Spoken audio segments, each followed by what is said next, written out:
Let's get one thing straight. Just because you bought a ticket doesn't mean the airline is on your side. In fact, once you step into an airport, you're not a passenger. You're a profit opportunity. From hidden traps to subtle psychological tactics, airports and airlines have created a system designed to squeeze every dollar, every ounce of patience, and every false sense of control right out of you. But if you know how the system works, you can flip the game entirely. These 7 secrets aren't rumors. They're the uncomfortable truths airlines don't want you to know. Let's dive in. Those beautiful exit row seats with extra legroom, airlines love to charge a premium for them. American Airlines might ask you for $95. Delta could hit you with $165 just for a few more inches of breathing room. But what they don't tell you is that many people, including frequent travelers, get those seats for free. How? It's about psychology, not points. Be polite, smile, even flirt a little if that's your style. Then say something like, "Hey, if you're looking for someone to help with the emergency exit row, I'd be honored." It sounds silly, but it works. You're offering value, even if it's performative. And gate agents do sometimes need willing participants. And here's a trick backed by behavioral science. Always use the word "because" when making a request. "I'm super tall, and it's hard for me to fit in tight rows. Any chance I could help in the exit row? Because it's really uncomfortable." Otherwise, the reason doesn't even need to be compelling. The human brain hears "because" and starts nodding. Still no luck? Don't give up. Ask the gate agent during boarding. And if the seat's still empty mid-flight, casually ask a flight attendant. You'd be surprised what a calm, respectful tone can unlock at 30,000 feet. But long legs and charm only take you so far, because long before you ever ask for a seat upgrade, you're already being watched. You walk through security thinking it's all about scanners and metal detectors, but TSA officers are trained to do something else. Read your behavior, not just your bag. They look for signs of suspicious stress, darting eyes, exaggerated yawns, pale faces from a fresh shave. This controversial program was once called SPOT, Screening of Passengers by Observation Techniques, and it burned through nearly $1 billion over a decade. The problem? No solid evidence it works. And worse, no records of who gets flagged. That opens the door to racial profiling and unchecked discretion. They've rebranded it, but it still exists under the hood. So how do you protect yourself? Be normal. No fake calm, no forced confidence. Don't joke. Don't complain about the line. Say agents aren't mind readers, but they are trained to trust their gut. You don't want to be on the wrong side of that hunch, and if you do make it past security without issue, the games have only just begun. Think your carry-on is safe? Think again. The moment you sit down near your gate, gate agents are scanning the area, not with machines, with their eyes. They're trained to pick out oversized bags before boarding even starts. Budget airlines, like Spirit and Frontier, take it a step further. They pay agents bonuses for every oversized bag they catch, $5 to $10 per bag.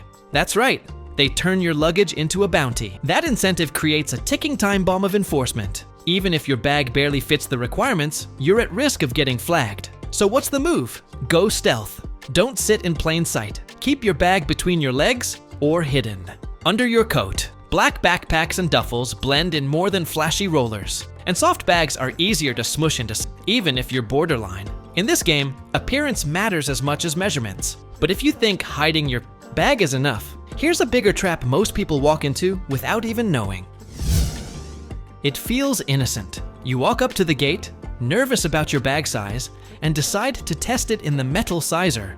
Bad move. Here's why. Once you put your bag in that bin, it's game over. If it sticks out by even an inch, the gate agent now has proof and the power to slap you with a 60+ charge on the spot. Instead, head to an empty gate down the terminal and quietly test it there. If it doesn't fit, make adjustments. Put on a hoodie, shove things into jacket pockets, or use a travel vest with 20+ compartments. You're not cheating the system. You're avoiding a setup. But even if your bag slips past inspection, there's one more thing that could sabotage your flight entirely, and you'd never see it coming.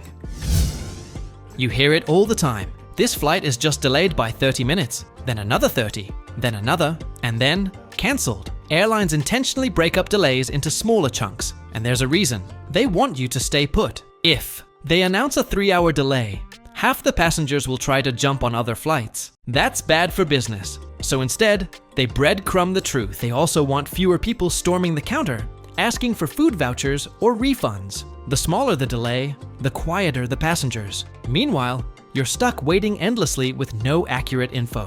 Want to fight back? Use apps like FlightAware or Flight Radar 24. You can track where your plane actually is. If it's still on the ground in another country, don't believe the 30-minute lie. You've got time.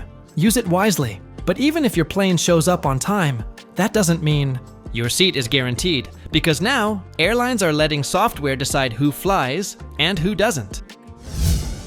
American Airlines uses a system called Aura. It's software that monitors flight schedules and decides which passengers are likely to miss a connection. If you're flagged as a likely no-show, the system might give away your seat before you even miss your flight. Here's the kicker. Sometimes you do make it. Maybe your first flight lands early. Maybe you sprint across the terminal. But the software already reassigned your seat, and you're stuck. In contrast, United has a system called Connection Saver. It does the opposite. It holds the plane a few extra minutes if certain passengers are en route. Two airlines. Two radically different philosophies. If you ever find your seat gone, demand compensation.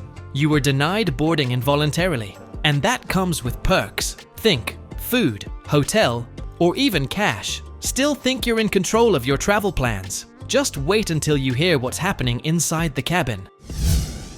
From flight attendants trained in martial arts, to the truth about airplane mode, to food, waste, and more. Airlines have just as many secrets once you're in the air. And if you think the ground game was sneaky, just wait till you learn.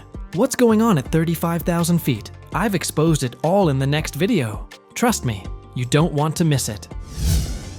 The airline industry is built on psychology, manipulation, and technical loopholes. But with these 7 secrets, you're not just another confused traveler anymore. You're armed, informed, and ready to outsmart the system. Have a travel story that left you fuming? Drop it in the comments. I read everyone. Like this video if you learned something, and hit subscribe to fly smarter next time. See you in the next one.